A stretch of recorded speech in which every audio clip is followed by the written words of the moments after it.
Biology, Chapter 17, Theory Video 12, Evolution. So you have heard about evolution so much, but you might not have a general idea. You have a general idea, but you don't have a specific idea as to what it means. Now, in simple terms, evolution is the change of characteristics of an existing species over a period of time due to changes in allele frequency and leading to the formation of a new species from that original species. And because of the changes in their gene pools, they are not able to interbreed. So these two species, even though they have come from the same ancestors, they are not able to interbreed because their gene pools are different. So now we know that we discussed about natural selection, and then we discussed about founder's effect and genetic drift, and all of these things bring about changes in the gene pool by changing the allele frequencies.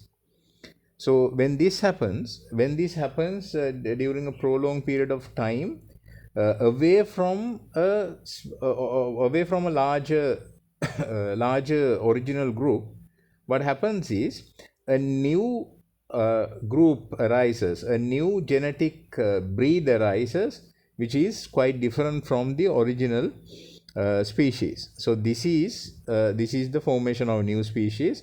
So a new species has come into existence, and speciation has occurred. Now, when you speak about a species, it is not exactly an easy thing to define it, because we cannot exactly say where the similarities and similarities and differences begin and end.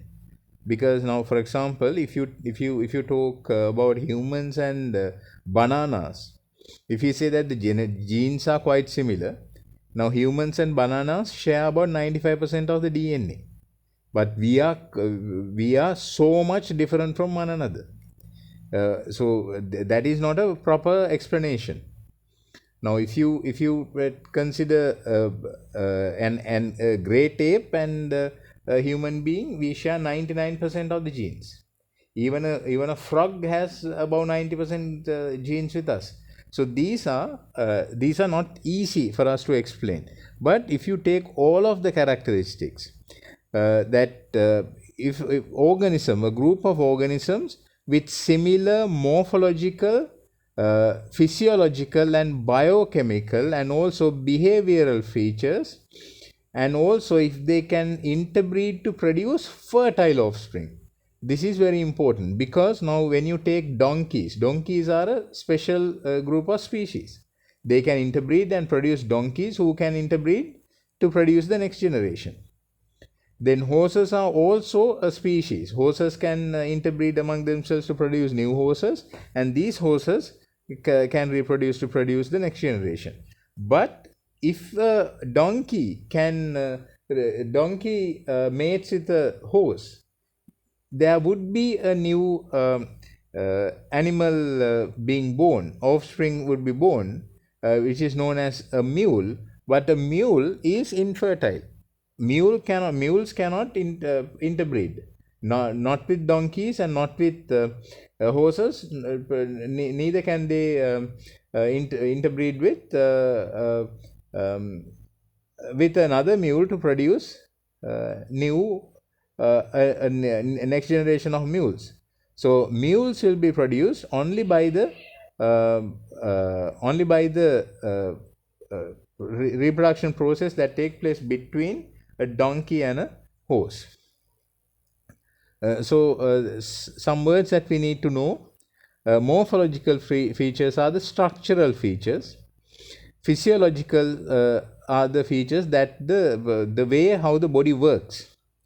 So the biochemical features include the sequence of bases in DNA molecules, of amino acids and proteins, and behavioral features are how they behave in the nature. because now if you take donkeys and human beings, even though we say that they behave like donkeys, it doesn't really mean that we behave like donkeys. Humans behave like humans. Donkeys behave like donkeys. Cats behave like cats. So these are features that we can identify and put a specific set of organisms or group of individuals of an organism uh, uh, together and identify them as a specific species. Um, now, uh, now, when we need to find out if two organisms belong to the same species, or if they are in two different species, we need to find out if they can interbreed successfully and also produce a fertile offspring. Now this is not exactly possible for us to do it. Now, for example, if you are uh, trying to figure out if an ancient plant belongs to the same species as another plant, then we can't do it because they might be long gone, they might be extinct already.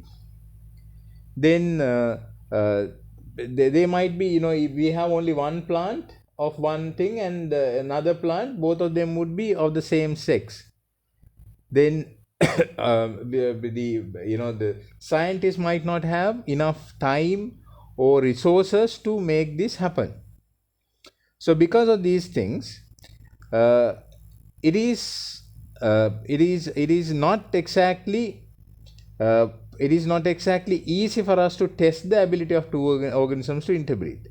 So what they do is they rely on morphological, biochemical, physiological and behavioral differences to find out if they belong to the same group or same organism, and thereby they might figure out that they belong to the same species. Now when morphological features are the structural features that they take into consideration. So most often we can figure out a lot of things by considering structural features. However, this is not going to give us a conclusive understanding about whether that both specimens would belong to the same species, because now if you take a wolf and some breeds of dogs, they look very much alike, and if you take the structural differences, then they might look the same, but they belong to two different organisms, species. Then also now, because of the DNA sequence identification being so common and the cost being very much less, they can do that also to find out the similarities of two organisms. So there are many problems that comes along with the identification of a species. So this is something that has been argued upon for many years, and it will be argued in the future as well. However, there are some specified understandings that we have reached about evolution, and we will be learning about most of them in the next few lessons. Now write down a note about evolution. Evolution is the change of characteristic of species over time due to changes in allele frequency and thereby in the gene pool.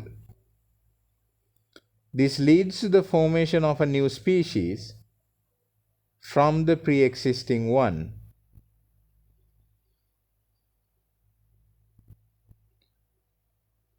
Over many generations. Leave a line and write, put a star and write down. Natural selection, founder effect, and genetic drift result in these allele frequency changes.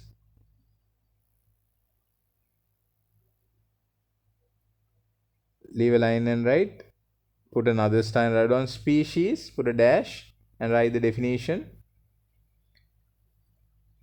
A group of organisms with similar morphological, physiological, biochemical, and behavioral features which can interbreed to produce fertile offspring and are reproductively isolated from other species. Right? That fertile is very important. Right? Right? Morphological features are structural features. Physiological are the way the body works.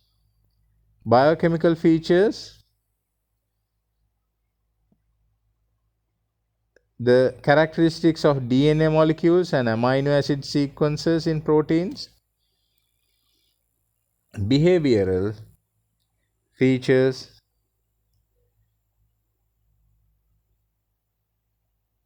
the characteristics of an organism in relation to the environment. Leave a line and write. Most often, scientists depend on morphological features and DNA sequences to identify the similarities and differences between different species. I hope you understood. If you have any questions, please ask.